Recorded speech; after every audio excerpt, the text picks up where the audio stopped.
Hello दोस्तों, ये जो आज हम पढ़ेंगे ना, ये इंटरवल के बाद की पिक्चर है।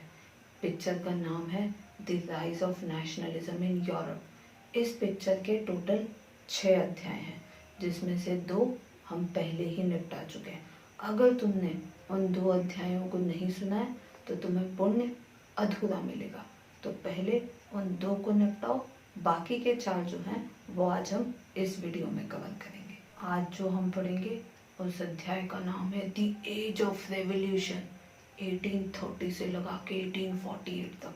अब नाम सुन के तुम्हें समझ में आ गया होगा कि ये वाला जो टाइम था ना, ये जो 18 साल थे, 1830 से लगा के 1848 तक भयंकर रेवोल्यूशन हो रहे थे। छोटे मोटे, छोटे बड़े, न जाने कितने रेवोल्यूशन पूरे यूरोप में हो रहे थे। पर तुम्हें चिंता करने की बिल्कुल ज़रूरत नहीं है, क्योंकि इतने सारे तो हमें पढ़ने नहीं है। हमें कुछ खास खास पढ़ने हैं। और जब कभी भी किसी खास चीज़ की बात आती है यूरोप में और हम फ्रांस की बात नहीं करें, ऐसा तो हो ही नहीं सकता। पिछले वीडियो में भी मैंने तुम्हें 2 स्टेटमेंट्स बताए थे, जिसमें से एक फ्रांस के बारे में था और बहुत इंपॉर्टेंट भी था, जिसपे क्वेश्चन भी बनता है। अब अगर तुमने पहला वाला वीडियो नहीं देखा है और फिर तुम ये एक्सपेक्ट करो कि तुम्हें मार्क्स भी अच्छे आएंगे, तो बेटे जान, ऐसे नहीं हो सकता। कुछ पाने के लिए ना कुछ वीडियोस देखने पड़ते हैं। तो चलो, अब ये 1830 से 1848 वाला जो पीरियड है, जो भयंकर रेवोल्यूशंस चल रहे थे, उसमें सबसे पहले हम बात करेंगे फ्रांस में। फ्रांस में क्या हुआ था? 1815 में जो बैटल ऑफ वाटरलू हुआ था और नेपोलियन अंकल को वापस बैक टू पवेलियन भेज दिया गया था। तो नेपोलियन के बाद वहां पे बर्बन किंग्स को स्टैब्लिश कर दिया गया था। बीच में फिर उनको हटाया और 1830 में वापस उन्हीं को राजगद्दी सौंप दी गई। पर इस बार जो राजगद्दी सौंपी गई थी ना, टर्म्स एंड कंडीशंस के साथ, कि भाई साहब, अब अगर आपने अपनी पुरानी वाली तरीके, पुरानी वाली फिलॉसफी अपनाई ना, तो आप परमानेंटली हटा दिए जाओगे। तो राजा राजा तो था, पर अब वो थोड़ा लीनियंट काइंड ऑफ राजा था। और इसी बीच में बेल्जियम ना अलग हो गया। किससे अलग हो गया? यूनाइटेड किंगडम ऑफ नीदरलैंड से। पहले बेल्जियम उन्हीं का पार्ट था। उसको भी कीड़ा लगा कि नहीं, मुझे भी नेशनलिज्म वाली फीलिंग लानी है, मुझे भी एक अलग नेशन बनाना है। तो वो भी अलग हो गए और ब्रुसेल्स को वहाँ की कैपिटल सिटी बना दिया गया। अब तीसरा जो इम्पोर्टेंट रेवोल्यूशन हुआ ना, उसके बाद ग्रीस को एक अलग इंडिपेंडेंट नेशन बना दिया गया। इसके पहले 15th सेंचुरी के ज़माने से ये जो ग्रीस वाला रीजन था ना, ये बहुत बड़ा मुस्लिम ऑटोमन एम्पायर नाम का रीजन था, उसके कंट्रोल में आता था। अब ये नेशन कैसे बना? पता है कैसे? ये जो ग्रीक लोग थे ना, इनको ऐसा माना जाता था कि यूरोपियन सिविलाइजेशन का क्रेडिट इनको ही जाता है। बोले तो Greece was sought as cradle of European civilisation. तो ये जो सेंटिमेंट्स थे, इन्होंने पब्लिक ओपिनियन और पब्लिक को साथ में लेके इतने बड़े मुस्लिम एम्पायर से लड़ाई करी।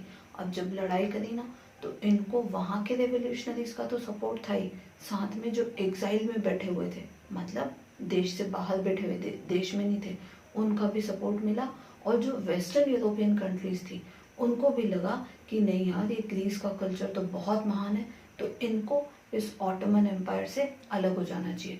Finally treaty of Constantinople sign हुई, जिसमें ग्रीक एक इंडिपेंडेंट नेशन डिक्लेयर कर दिया गया। और एक और इम्पॉर्टेंट क्वेश्चन, ये जो ट्रीटी ऑफ कॉन्स्टेंटिनोपल साइन हुई 1832 में हुई। तो दोनों बातें याद रखना, कब हुई और क्या हुआ, ठीक है? 1 मार्क का क्वेश्चन डेफिनेटली बनता है। और तो और, जैसे मैंने तुम्हें बताया ना कि ये जो पब्लिक ओपिनियन और पब्लिक सेंटिमेंट्स जो इकट्ठे हुए, इन्होंने इस नेशन को, इस ग्रीस नेशन को मुस्लिम एम्पायर से लड़ने में मदद की। इस पब्लिक ओपिनियन और सेंटिमेंट्स को जगाने में ना एक इंग्लिश पोएट थे, उनका नाम था लॉर्ड बायरन। नाम था, काम था कविताएं लिखने का।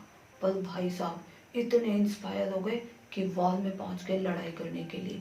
इन्होंने इस वॉर के लिए फंड्स भी रेज किए। हालांकि 1824 में ना इनकी फीवर से डेथ हो गई थी।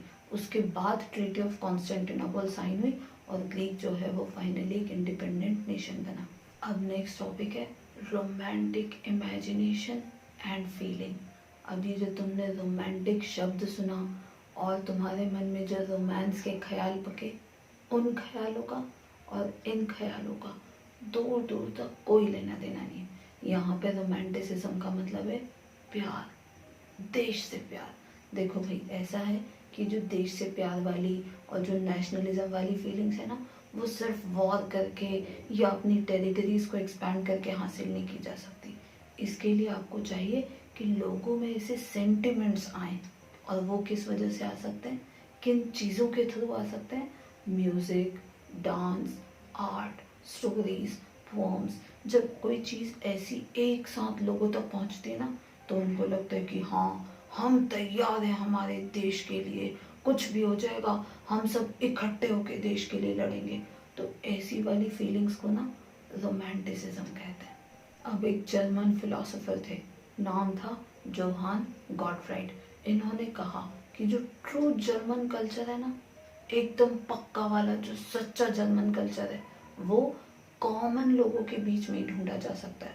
और इस टर्म को जर्मनी में कहते हैं दस फोक। लिखते हैं VOL के वो, और पढ़ते हैं FOL के। तो स्पेशली जो इलिटरेट टाइप के लोग होते हैं, किनके जैसे, समझ ही गए होंगे तुम, मैं काफ़ी पढ़ी लिखी हूँ। तो इनके जैसे लोगों तक अगर मैसेज पहुँचाना है, और अब आप सोचो कि आप न्यूज़पेपर में आर्टिकल छापो या फिर कोई लीफलेट छपवाओ, तो उनको पढ़ने ही नहीं आता, क्या तो वो देश के लिए सोचेंगे। तो ऐसे लोगों को इकट्ठा करने के लिए ना पोम्स, आर्ट, ड्रामा, ये सारी चीज़ें बहुत हेल्प करती हैं। और ऐसे ही कुछ हुआ पोलैंड के केस में। पोलैंड के विचारों की तो ना रशिया, ऑस्ट्रिया और प्रूशिया, इन तीनों ने मिलकर जबरदस्त बैंड बजा रखी थी। तीनों ने ना अपने अपने हिसाब से बेचारे पोलैंड का पार्टीशन कर रखा था। थोड़ा सा तू रख ले, थोड़ा सा मैं रख लेता हूँ। बेचारे पोलैंड के लोगों से पूछ ही नहीं गया। पोलैंड पे जब रशियन लोगों ने जबरदस्ती कैप्चर कर लिया ना, तो पॉलिश लैंग्वेज को, मतलब जो पोलैंड की लैंग्वेज थी, उसको स्कूल से बाहर कर दिया गया। लोगों को आया गुस्सा। तो वहाँ के जो क्लर्जीज थे, बिशप्स थे और जो चर्च के लोग थे, उन्होंने अपनी लैंग्वेज को रशियन लोगों के अगेंस्ट विरोध जताने के लिए as a strong weapon use किया। तो लैंग्वेज से कोई नेशन इंडिपेंडेंट हो सकता है, इसका एग्जाम्पल है पोलैंड। याद रखना, ये भी एक इम्पॉर्टेंट क्वेश्चन है। जब स्कूल से पॉलिश लैंग्वेज को बाहर निकाला और जबरदस्ती रशियन थोपी गई, तो लोग ना जानबूझ के पॉलिश लैंग्वेज यूज करते थे। अब जानबूझ के करेंगे तो रशियन लोग चुप तो बैठेंगे नहीं। वो लोग क्या करते थे, बिशप्स को और सेंट्स को ना जेल में डाल देते थे, और ज्यादा ही हुआ तो साइबेरिया भेज देते थे पनिशमेंट के लिए, कि अच्छा तुम रशियन लैंग्वेज यूज नहीं कर रहे हो अपनी प्रीचिंग्स के लिए, अपनी धर्म की बातें, अपनी कल्चर की बातें पॉलिश लैंग्वेज में यूज कर रहे हो, हम तुम्हें पनिशमेंट देंगे।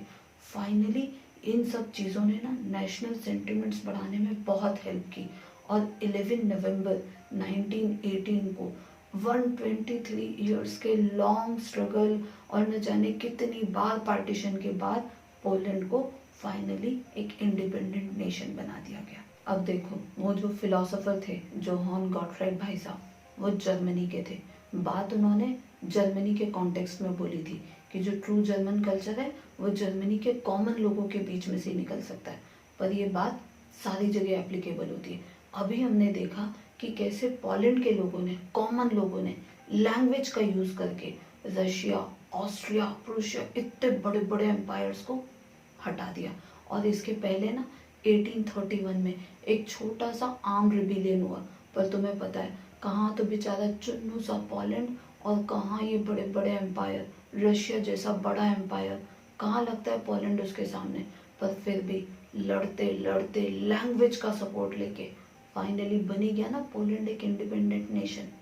अब बात करते हैं हम थोड़ी सैड टोन पे। उस टॉपिक का नाम है hunger, hardship and popular revolt. Hunger मतलब तो तुम्हें पता ही है, भूख। हार्डशिप मतलब जीवन जीने में बड़ी तकलीफों का सामना करना पड़ता था लोगों को। ये वाले जो साल थे ना, ये 1830 से लगा के 1848 तक रेवोल्यूशन हो रहे थे, वो तो एक बात थी। इस टाइम पे ना यूके में, बोले तो इंग्लैंड में, इंडस्ट्रियलाइजेशन भी शुरू हो गया। अब जब शुरू शुरू में इंडस्ट्रियलाइजेशन आया ना, बहुत बहुत गंदा फेस था लोगों के लिए। पता है क्यों? क्योंकि जो काम पहले 10 लोग करते थे, उसकी जगह आ गई थी एक मशीन। तो वो बेचारे 10 लोग जो थे, वो क्या करते, उनकी तो जॉब्स चली गई थी ना। एक तो अनएम्प्लॉयमेंट बहुत ज़्यादा फैल गया। दूसरा ये हुआ कि इस टाइम पे ना यूरोप की पॉपुलेशन भयंकर तरीके से बढ़ गई, पर उस हिसाब से फूड प्रोडक्शन नहीं बढ़ा। तो पहले ही अनएम्प्लॉयमेंट, पॉपुलेशन इतनी ज़्यादा और खाने के भी ठिकाने नहीं। बहुत सारे लोग जो छोटे छोटे गांव में रहते थे सिटीज़ की तरफ आ गए। अब सिटीज़ ओवर क्राउडेड हो गई, रहने की जगह नहीं, छोटी छोटी जगह में बहुत सारे लोग अनहाइजीनिक तरीके से रहते थे। पर इन सारी बातों का फ़ायदा ना बड़े इंडस्ट्रियलिस्ट लोगों ने उठाया। ये जो इंडस्ट्रियलाइजेशन हुआ ना, इससे सबसे ज़्यादा असर पता है टेक्सटाइल बिजनेस को पड़ा। और तो और जो छोटे शॉपकीपर्स और छोटे मोटे व्यापारी लोग थे ना, उनकी तो बेचारों की बैंड बज चुकी थी। पता है क्यों? क्योंकि जो मशीन मेड प्रोडक्ट्स होते थे वो कंपैरेटिवली सस्ते होते थे। अब ऑब्वियस सी बात है, मार्केट में ज़्यादा चीज़ कौन सी बिकेगी? जो सस्ती होगी, जो इजीली अवेलेबल होगी। तो जो छोटे शॉपकीपर्स थे, जो छोटे मैन्युफैक्चरर्स थे, उनका सामान कोई खरीदता ही नहीं था। अब देखो, एक तो अनएम्प्लॉयमेंट, खाने के ठिकाने नहीं, रहने की जगह नहीं, पॉपुलेशन इतनी ज़्यादा, तो लोगों के बर्दाश्त करने की भी हद होती है ना। और पहले के टाइम पे तुम्हें पता ही है, जो भी था राजा ही था। तो अब लोगों को आया गुस्सा, हर मुसीबत, हर चीज़ के लिए राजा को जिम्मेदार माना जाने लगा। ऐसे ही एक साल था 1848। इतनी सारी प्रॉब्लम्स थी, वो तो थी, ऊपर से उस साल ना बहुत बुरा हार्वेस्ट भी हुआ। लोगों का दिमाग खराब हुआ राजा के अगेंस्ट, पैलेस की तरफ चले, बैरिकेड्स तोड़ दिए। अब राजा क्या करता? वो अचानक से कोई उसके पास मैजिक वॉन्ड तो है नहीं कि घुमाए और सारी चीज़ें ठीक हो गई। बेचारा अपनी जान बचा के भागा। उसके बाद पेरिस में क्या आई? National assembly. नेशनल असेंबली ने आके ना ये सोचा कि भाई अब अपने को दो काम इम्पोर्टेंटली करने हैं। पहला तो ये कि ये जो सिस्टम था, जो इतनी सारी परेशानियों भरा था, उसको थोड़ा स्मूथ बनाना है। और दूसरा, उन लोगों ने ना स्किल वर्कशॉप इम्प्लीमेंट की। बोले तो अब उनको ये तो पता था कि भैया मशीन्स तो रहने वाली हैं, अब जो युग है वो तो मशीनों का ही है। तो अब हमें क्या ज़रूरत है? हमें ज़रूरत है लोगों में स्किल डेवलपमेंट प्रोग्राम चलाने की, ताकि लोग ये सीख पाएँ कि मशीनों के साथ काम कैसे करना है। और ये जो राजा था लुई फिलिप, इसके भागने के बाद जो नेशनल असेंबली आई ना, उन्होंने एक काम और भी बहुत अच्छा किया। बहुत अच्छा तो नहीं कह सकते, बट हाँ अच्छा किया। वो ये कि सारे लोगों को, फीमेल्स को नहीं, सारे मेल्स को, जो भी 21 ईयर्स के अबव थे, उन सबको वोटिंग राइट्स दे दिए। अब तुम सोच रहे होगे उसमें उन्होंने ऐसा कौन सा काम किया?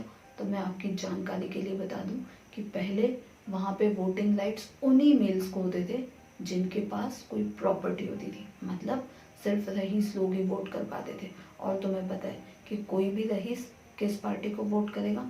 जो उनके फेवर में डिसीजंस लेगी। मतलब कि गरीब लोगों की तो कोई वैल्यू ही नहीं थी। तो ये जो नई नेशनल असेंबली आई, इसने एक काम तो अच्छा किया। हालांकि अगर फीमेल्स को इंक्लूड कर लेते तो बहुत अच्छा हो जाता। फीमेल्स को इंक्लूड कैसे किया और कब किया ना, इसकी बात हम आगे करेंगे। अब देखो, ऐसा है कि छोटे शॉपकीपर्स, छोटे मैन्युफैक्चरर्स ही परेशान नहीं थे, बेचारे पीजेंट्स, वीवर्स, सबकी हालत खराब हो रखी थी। ऐसे ही एक इंसिडेंट एक रिपोर्टर महाशय ने डिस्क्राइब कर रखा है। बात है 1845 की। प्लेस का नाम है सिलेशिया, एक गांव है। अप्रोक्सीमेटली 18,000 के आसपास पॉपुलेशन है। और मोस्टली लोग ना वहाँ वीवर्स हैं। वीवर्स मतलब ये जो कॉन्ट्रैक्टर्स होते थे, ये इनको रॉ मटेरियल सप्लाई करते थे और ये वीव करके उसको फाइनल प्रोडक्ट बनाते थे। अब आ गई मशीन, अनएम्प्लॉयमेंट भयंकर तरीके से फैला हुआ है। तो ये जो कॉन्ट्रैक्टर्स थे ना, इन लोगों ने इस चीज़ का फ़ायदा उठाया और जानबूझ के पे स्केल कम कर दिया। उनको लगा कि अगर एक वर्कर मना करेगा तो 10 और तैयार हो जाएंगे। पर भाई साहब, वर्कर्स ने ना इकट्ठा होके यूनिटी में जो पावर होती है वो दिखाई।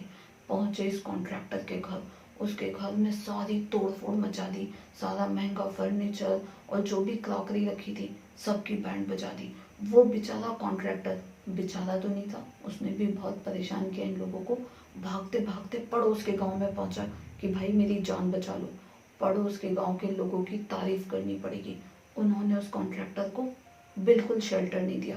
उसको बोला कि तू ना इस लायक ही नहीं है कि हम तेरे को बचाएं, निकल ले यहाँ से। फाइनली जैसे तैसे जान बचाते बचाते 24 घंटे बाद वो अपने घर वापस लौट आया। और इन सब चक्करों में ना 11 वीवर्स को अपनी जान से हाथ धोना पड़ा। अब अभी तक हमने जो भी रेवोल्यूशंस पढ़े ना, उसमें वीवर्स, पेजेंट्स और स्मॉल मैन्युफैक्चरर्स, इनकी बात चल रही थी। अभी जो हमारी न्यू मिडिल क्लास थी, अगर तुम्हें याद हो तो पिछले वीडियो में हमने पढ़ा था कि यूरोपियन सोसाइटी में ना अब एक नया ही ग्रुप डेवलप हो रहा था। पहले वहाँ पे या तो बहुत रईस या बेचारे बहुत गरीब। बहुत रईस बोले तो एरिस्टोक्रेट्स, बहुत गरीब बोले तो पीजेंट्स। सिर्फ ये दो ग्रुप्स हुआ करते थे।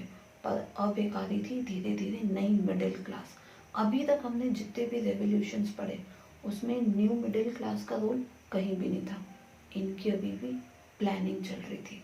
अब ये जो न्यू मिडिल क्लास थी ना, ये basically Germany, Italy, Austria, Hungary, यहाँ के लोगों का ग्रुप था। और इन लोगों की 3 डिमांड्स थी।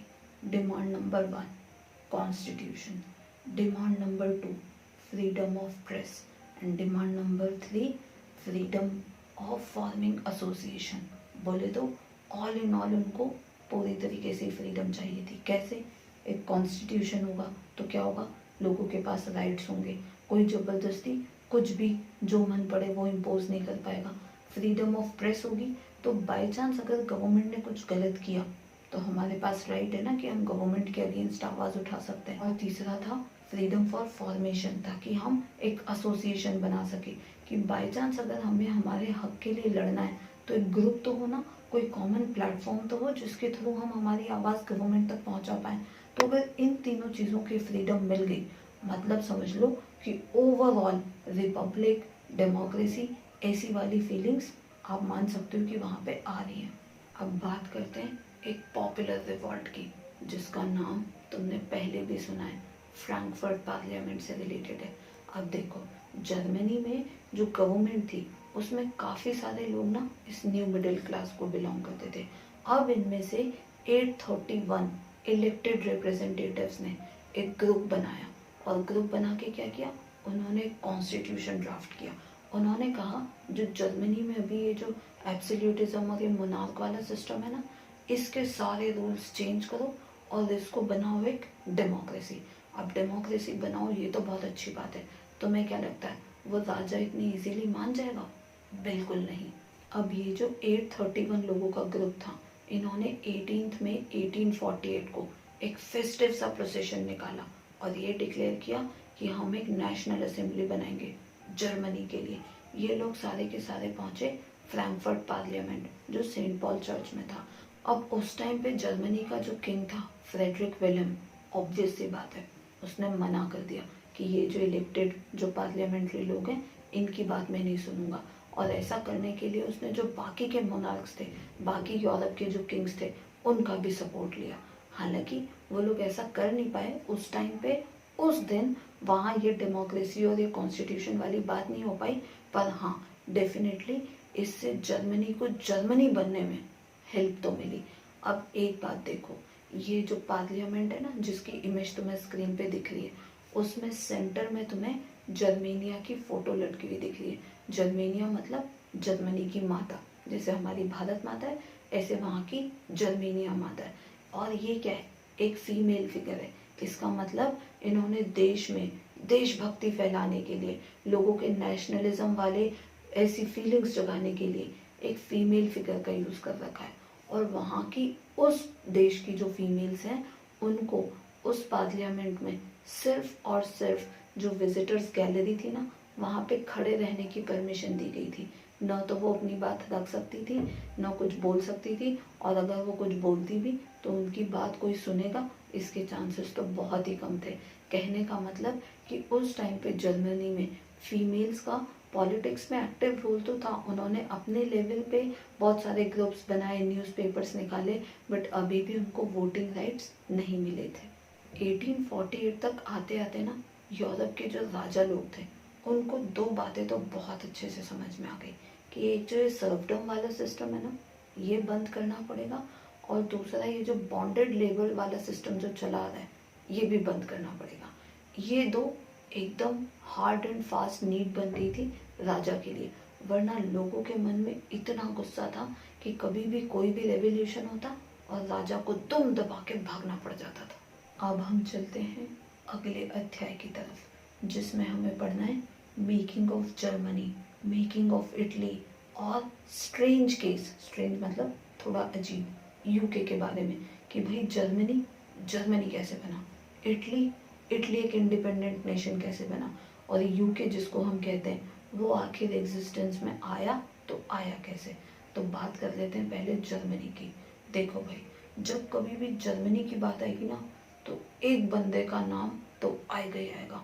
उस बंदे का नाम है ऑटो वन बिस्मार्क। इन भाई साहब को कहा जाता है आर्किटेक्ट ऑफ जर्मनी। बहुत इंपॉर्टेंट क्वेश्चन है, 1 नंबर पक्के से अगर इस बात को ध्यान रख लिया तो। क्या? Auto von Bismarck, architect of Germany. मतलब ये जो जर्मनी जैसा आज हम देख रहे हैं ना, पहले ऐसा कुछ भी नहीं था। इन भाई साहब की लीडरशिप में, या मान लो कह लो एक तरीके से कि इन्होंने 3 वॉर्स लड़े 7 साल में। और किस किस से लड़े? ऑस्ट्रिया, डेनमार्क और फ्रांस से। अब अगर तुम बुक में देखोगे ना तो इन वॉर्स के नाम है Austro Prussian war, Denmark Prussia war. अब सोचने वाली बात यह है कि बात चल रही है जर्मनी की, तो ये प्रूशिया कहाँ से आ रहा है बीच में? तो मैं तुम्हें बता दूं कि जर्मनी पहले जर्मनी था ही नहीं, जर्मनी नाम की कोई चीज़ ही नहीं थी। ये जो जर्मनी जो आज हम देखते हैं ना मैप में, ये पहले प्रूशिया का एक पार्ट था। तो भाई वॉर जब हुए तो प्रूशिया और ऑस्ट्रिया के अगेंस्ट हुए, बाद में जाके जर्मनी बना। तो ये जो ऑटो वन बिस्मार्क भाई साहब थे, इन्होंने 3 वॉर्स लड़े और तीनों के तीनों जीते भी। बात है 18 जनवरी 1871 की। देखो भाई, जनवरी में इंडिया में जब इतनी ठंड पड़ जाती है तो वो तो यूरोपियन कंट्री है, जर्मनी में कितनी पड़ रही होगी। तो उस दिन ना भयंकर ठंड पड़ रही थी। वहाँ का जो पैलेस है, पैलेस ऑफ वर्सेलिस, वहाँ पे एक हॉल है बहुत बड़ा, उसका नाम है हॉल ऑफ मिरर्स। वहाँ पे एक सेरेमनी हुई और केजर विलियम वन को वहाँ का राजा बना दिया गया। और ये जो भाई साहब थे, हमारे चीफ मिनिस्टर साहब ऑटो वन बिस्मार्क, इनको बुलाया गया, आर्मी के रिप्रेजेंटेटिव्स को बुलाया गया, बहुत ताम झाम धूम धड़ाके के साथ केजर विलियम वन को जर्मनी का किंग डिक्लेयर कर दिया गया। अब ये जो नई गवर्नमेंट बनी ना केजर विलियम वन की, उनकी ना कुछ प्रायोरिटीज़ थी। प्रायोरिटी नंबर 1 कि हम हमारी करेंसी को मॉडर्नाइज करेंगे। ऐसा क्यों करेंगे? क्योंकि जब तक करेंसी स्ट्रांग नहीं होगी तब तक बिजनेस नहीं होगा, जब तक बिजनेस नहीं होगा देश में पैसा नहीं होगा, जब तक देश में पैसा नहीं होगा तो देश ग्रो कैसे करेगा। तो सारी कहानी का सार ये है कि अगर देश को आगे बढ़ाना है तो करेंसी को तो मॉडर्न बनाना ही होगा। और इसके साथ लीगल, बैंकिंग और जो जुडिशियल सिस्टम है उसमें भी काफ़ी सारे इम्प्रूवमेंट करने पड़ेंगे। अगर हमने ये सारे काम कर लिए तो राजा से क्या होगा? जनता खुश हो जाएगी और देश में प्रोग्रेस भी होगी। अब हम बात करते हैं यूनिफिकेशन ऑफ इटली की। जैसे जर्मनी में ऑटो वन बिस्मार्क भाई साहब ने धूम मचाई ना, ऐसे जब इटली की बात आएगी तो तुम्हें 3 लोगों के नाम याद रखने। नंबर 1 गुसेपी मेज़िनी, नंबर 2 गुसेपी गैरिबाल्डी और नंबर 3 काउंट कैमिलो डी केवर। अब ये जो मजीनी है ना, ये वही भाई साहब है जिन्होंने यंग इटली और यंग यूरोप जैसी सोसाइटीज़ बनाई थी। इनको कहा जाता है सोल ऑफ इटली। सोल मतलब आत्मा थे ये इटली की। और ये जो गैरिबाल्डी भाई साहब है, इनको कहा जाता है सॉर्ड ऑफ इटली। क्यों? क्योंकि इन्होंने भयंकर लड़ाइयाँ करी, इटली को इटली बनाने में इन्होंने हेल्प किया। अब ऑब्वियसली बिना वॉर के तो इटली इटली नहीं बन गया होगा, तो वॉर में सबसे इम्पोर्टेंट रोल इन गैरिबाल्डी भाई साहब का था। और ये जो भाई साहब थे केवर भाई साहब, काउंट कैमिलो डी केवर, इनको कहा जाता है ब्रेन ऑफ इटली। और इनको ना बिस्मार्क ऑफ इटली भी कहा जाता है। बिस्मार्क कौन थे? जर्मनी के आर्किटेक्ट। तो बिस्मार्क भाई साहब का जो योगदान जर्मनी में था ना, वही का वही योगदान इटली की बात जब चलेगी तो ये केवर भाई साहब का था। तो इन केवर भाई साहब के लिए 2 चीज़ें यूज़ की जाती है, पहला ब्रेन ऑफ इटली और दूसरा बिस्मार्क ऑफ इटली। और ये तीनों ही आदमी, इन तीनों को जो जो टर्म्स नवाजी गई हैं, ये तीनों ही बहुत इंपॉर्टेंट है, अच्छे से याद रखना। अब ये जो इटली की कहानी है ना, ये थोड़ी अजीब है।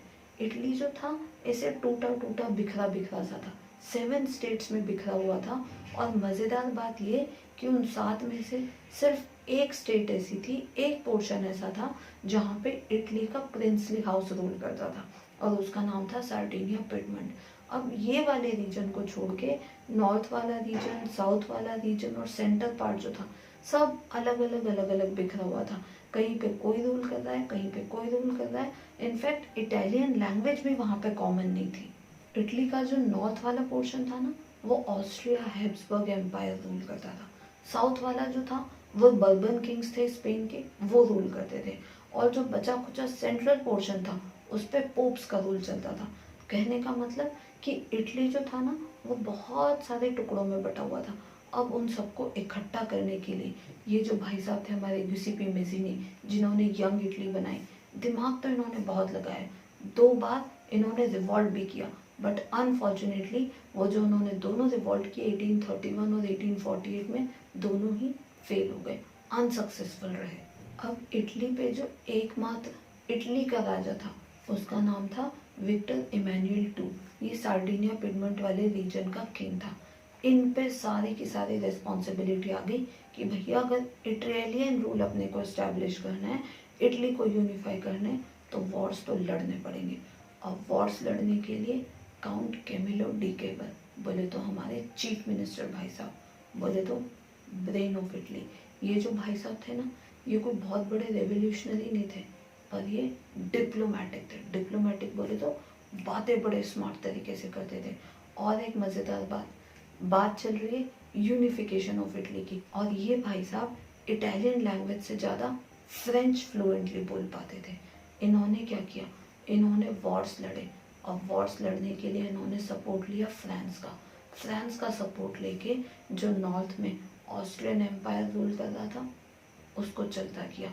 नॉर्थ में से ऑस्ट्रिया को हटाने के बाद ये भाई साहब बड़े साउथ की तरफ, वहाँ पे लोकल पेजेंट्स की हेल्प लेके और किंगडम ऑफ टू सिसिलीज की हेल्प लेके जो रूल चल रहा था ना, किसका, बर्बन किंग्स का, उनको भी हटा दिया। मतलब नॉर्थ से ऑस्ट्रियन एम्पायर को हटा दिया, साउथ से बर्बन किंग्स को हटा दिया। अब इन्होंने ये जो आर्मी तैयार की, इन लोगों ने जो पेजेंट्स का सपोर्ट हासिल किया, इन लोगों को कॉमनली ना उस टाइम पे रेड शर्ट्स के नाम से भी जाना जाता था। जब कभी भी इटली के फ्रीडम फाइटर्स की बात आती है ना, तो इन नॉर्थ और साउथ में जो वॉर हुए और ऑस्ट्रिया और बर्बन किंग्स को हटाने की बात आई, तो किसका नाम बड़े फख्र से लिया जाता है, गैरिबाल्डी, गिउसेप्पे गैरिबाल्डी। इसीलिए उनको कहा जाता है सॉर्ड ऑफ इटली। और फाइनली 1861 में विक्टर इमैनुअल टू को इटली का, यूनिफाइड इटली का किंग बना दिया गया। देखो 1871 में जर्मनी को इंडिपेंडेंट नेशन बनाया गया, 1861 में इटली का यूनिफिकेशन हुआ। एक मज़ेदार बात, गैरिबाल्डी को जिन पीजेंट्स ने सपोर्ट किया ना, उनको पता ही नहीं था कि हमारे देश का नाम क्या है, हम किसके लिए सपोर्ट कर रहे हैं। जब ऐसी बात चलती थी ना, ला तालिया, तो उनको क्या लगता था कि ये किंग की वाइफ का नाम है। मतलब बेचारे पेजेंट्स देखो, सपोर्ट भी कर रहे हैं, लड़ भी रहे हैं, पर यही नहीं पता कि किस चीज़ के लिए लड़ रहे हैं। अब हम बात करते हैं ब्रिटेन की। एक्चुअली तो ना ब्रिटेन जैसी टर्म कोई एग्जिस्ट ही नहीं करती थी। वहाँ क्या था, आइलैंड कंट्रीज थी और अलग अलग एथनिसिटी थी। इंग्लिश लोग थे, वेल्श थे, स्कॉटिश थे, आयरिश थे। अब इन सब में ना इंग्लैंड का डोमिनेंस सबसे ज़्यादा था। इंग्लैंड वाले ना अपने आप को अलग ही सुपीरियर टाइप का समझते थे, तो ऑब्वियस सी बात है कि वो अपना डोमिनेंस बहुत ज़्यादा दिखाते थे। 1707 में एक एक्ट ऑफ यूनियन पास हुआ। उसमें क्या हुआ, स्कॉटलैंड को यूनाइटेड किंगडम का पार्ट बना दिया गया। यूनाइटेड किंगडम का पार्ट बना दिया गया मतलब स्कॉटलैंड का कल्चर, स्कॉटलैंड की लैंग्वेज, इन सब की कोई वैल्यू नहीं थी। ज़्यादा किसकी वैल्यू थी, इंग्लिश की। मतलब इंग्लैंड का कल्चर, इंग्लैंड की लैंग्वेज, ये सब ज़्यादा वैल्यूएबल चीज़ें मानी जाती थी। और वैसे भी वहाँ का जो पार्लियामेंट था ना, वहाँ पे इंग्लिश लोग ज़्यादा थे। तो अब अगर पार्लियामेंट में इंग्लिश लोग ज़्यादा हैं तो वो क्या करेंगे, वो वैसी पॉलिसीज़ बनाएंगे, वैसे ही रूल्स बनाएंगे जो उनके फेवर में हो। कहने का मतलब इंग्लिश का डोमिनेंस बढ़ना मतलब स्कॉटलैंड की वैल्यू ख़त्म होना।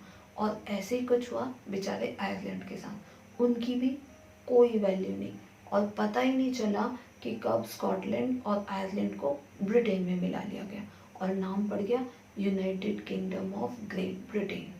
इतना सब कुछ पढ़ने के बाद अब हमें सिर्फ 2 छोटे छोटे अध्याय पढ़ने हैं और फाइनली इस यज्ञ की पूर्णाहुति कर दी जाएगी। सेकंड लास्ट पार्ट है विजुअलाइजिंग द नेशन, मतलब कि आप देश को कैसे देखते हैं। देखो, जब इंडिया की बात आती है तो क्या तुम्हारे मन में बाउंड्रीज आती है कि भाई हमारी कोस्ट लाइन कितनी है, हमारे लैंड फॉर्म्स कितने हैं, या हमारा मैप कैसा है? नहीं ना। जब इंडिया की बात आती है तो हमें दिखता है हमारा नेशनल फ्लैग, हमें दिखती है भारत माता। तो ये सब क्या है? ये सब एक विजुअलाइजेशन का तरीका है कि हम हमारे देश को किन्हीं किन्हीं सिंबल के फॉर्म में कैसे रिप्रेजेंट करते हैं, या जब हम उन सिंबल्स को देखते हैं तो हमारे मन में एक अचानक ही देशभक्ति वाली फीलिंग आ जाती है। देखो, जैसी हमारी भारत माता है ना, ऐसी जर्मनी वालों की जर्मेनिया माता है और फ्रांस वालों की मेरियन माता है। कहने का मतलब कि ये जो सारे सिंबल्स हैं, इनसे ना एक नेशनलिज्म वाली फीलिंग आती है। इसके लिए एक टर्म यूज की गई है, दैट इज एलिगरी। एलिगरी मतलब एक एब्स्ट्रैक्ट आइडिया को किसी फीमेल या मेल या किसी भी पर्सन से या किसी भी चीज से रिलेट कर देना, और जब कभी भी आप उस चीज को देखोगे तो वो आइडिया, वो फीलिंग्स आपके मन में आएंगी। जैसे अगर तुमने देखा होगा कि जब हम कोर्ट या ऐसी कोई सीन देखते हैं, ऐसा कोई सीन आता है मूवी में, तो एक लेडी आती है जिसके हाथ में बैलेंस होता है, आंखों पे काली पट्टी होती है, तो वो जो लेडी है, वो जो फिगर है, वो फिगर है जस्टिस का। उससे क्या क्या सिंबल होता है? एक हाथ में बैलेंस है, इसका मतलब कि दोनों पक्षों की बात बराबरी से सुनी जाएगी। आंखों पे काली पट्टी बंधी हुई है, इसका मतलब कि वो किसी की तरफ बाइस्ड नहीं है, कोई चांसेस नहीं पार्शियलिटी के, मतलब सारे सबूतों के आधार पर ही फैसला लिया जाएगा। ऐसे ही एक और फीमेल फिगर है which is known as liberty, और उसका क्या सिंबल है? Red caps, broken chains. Broken chains मतलब कि अब आपके ऊपर कोई पाबंदी नहीं है, एकदम आप फ्रीली डिसाइड कर सकते हो कि आपको क्या करना है, आपकी लाइफ के डिसीजंस आपको लेने हैं। तो ये जो ऐसे सिंबल्स होते हैं, इनसे एक फीलिंग्स डेवलप होती है, और उसी को हम कहते हैं एलिगरी। अब अगर हम बात करें फ्रेंड्स की, तो ये जो मेरी है जिनकी इमेज तुम्हें स्क्रीन पे दिख रही है, तो इस इमेज को देख के ना फ्रांस के लोगों के दिल में एक अलग ही नेशनलिज्म वाली फीलिंग आ जाती है। क्यों? क्योंकि इसमें ट्राई कलर है, उन्होंने एक कॉकेट पहन रखा है, मतलब ये जो सिर पे क्राउन है वो उनके नेशनल फ्लैग के सेंटिमेंट्स जुड़े हुए हैं। तो ऐसी सारी जो चीज़ें होती है ना, ये लोगों के मन में एक अलग ही देश के लिए फीलिंग्स डेवलप करने का काम करती है।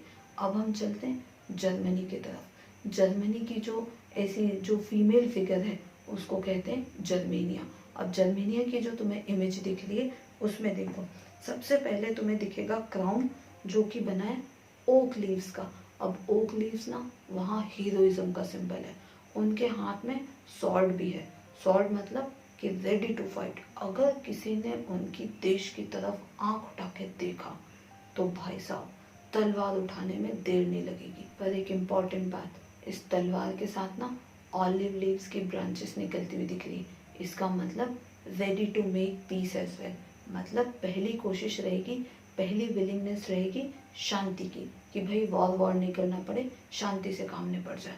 पर फिर भी अगर कोई डेढ़ अक्कल आ गया, उसने अपना दिमाग लगाया, तो फिर वॉर करने में भी देर नहीं लगेगी।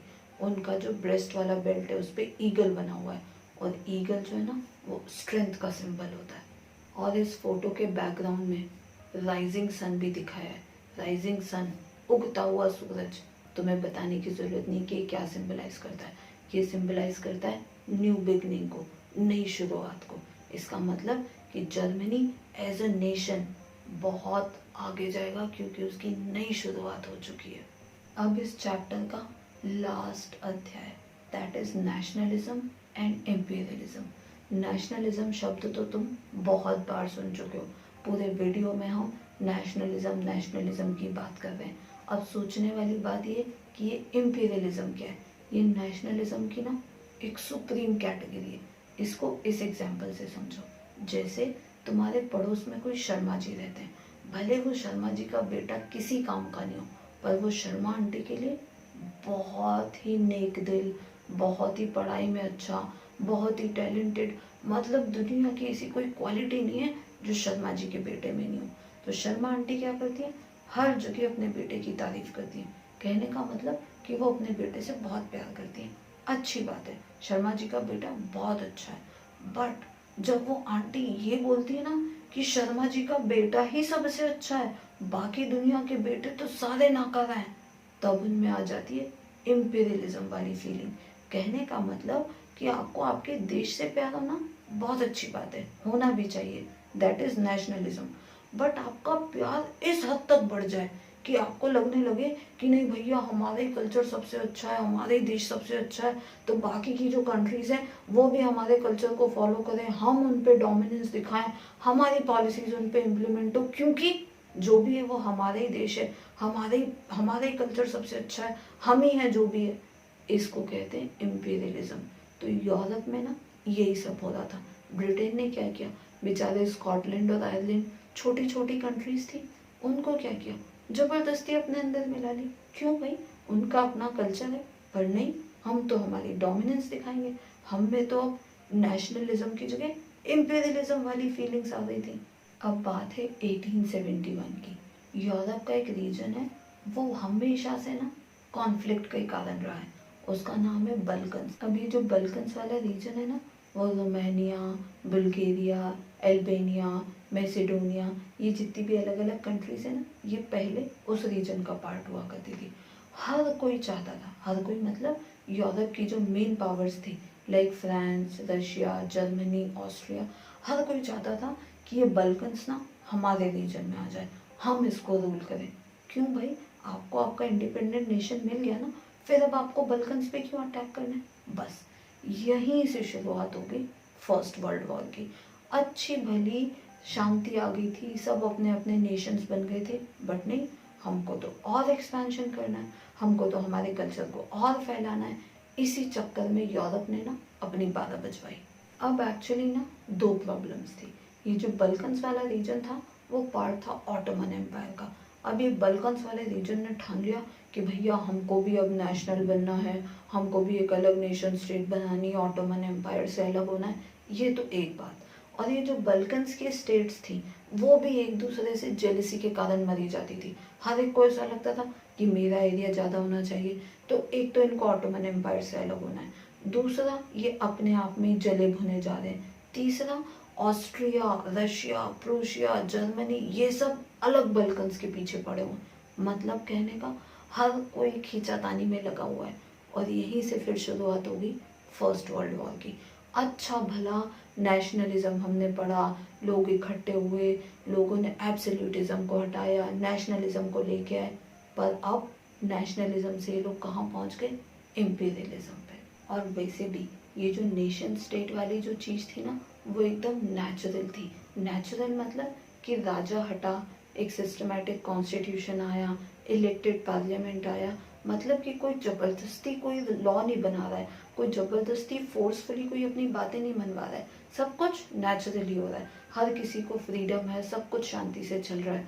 बट क्योंकि इंसान ना बहुत लालची होता है, तो अपना देश बन गया, अपनी आइडेंटिटी बन गई, नहीं, अभी आइडेंटिटी पूरी दुनिया में फैले, पूरी दुनिया हमको जाने।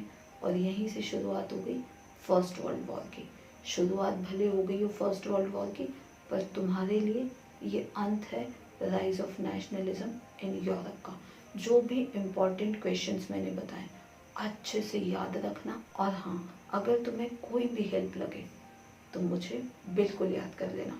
इस चैप्टर के अगर नोट्स चाहिए हों या एक सिस्टमेटिक नोट्स पीडीएफ के फॉर्म में चाहिए हों जिसमें क्वेश्चन आंसर्स हों, या किस क्वेश्चन का आंसर पॉइंट्स में कैसे लिखा जाना है ताकि मार्क्स ज़्यादा अच्छे मिल सकें, तो उसके लिए तुम मुझे ये जो स्क्रीन पे नंबर दिख रहा है ना, इस पर बस एक मैसेज कर देना, तुम्हारा काम हो गया समझो।